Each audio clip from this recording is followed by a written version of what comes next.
ገንዘብ ለማጠራቀምም ቢሆን መነሳት አለባችሁ። ስራ መስራት አለብን። በዚህ ዓለም በጣም ብዙ ኃይሎች አሉ። አንዱ የገንዘብ ኃይል ነው። ገንዘብ መውደድ የኃጢአት ሁሉ ስር ነው። ሳትይዘው ስቀር ደግሞ ባሪያ ያደርግሃል።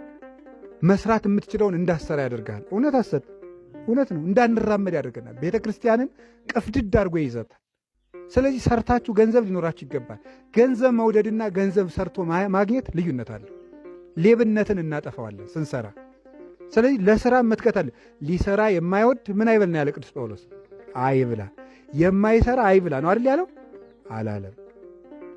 ምን ያህል እንደምትሰሙኝ እኮ ለማረጋገጥ የማይሰራ አይብላ አላለም። ምንድን ነው ያለው?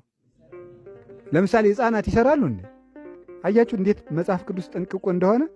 የማይሰራ አይብላ ስለሚል ሕፃናት አይሰሩም አይብሉ፣ ሕግ ነው። አረጋውያን አይሰሩም አይብሉ። ለምን አይሰሩም? የማይሰራ አይብላ አላለም። መስራት እየቻለ ሊሰራ የማይወድ ሰው ስራን ካልወደድክ አትብላ። እና ወገኖቼ ለመስራት፣ ለፍቅር፣ ለአንድነት መነሳት አለብን። በትንሣኤው መድኃኔዓለም ያንሳን።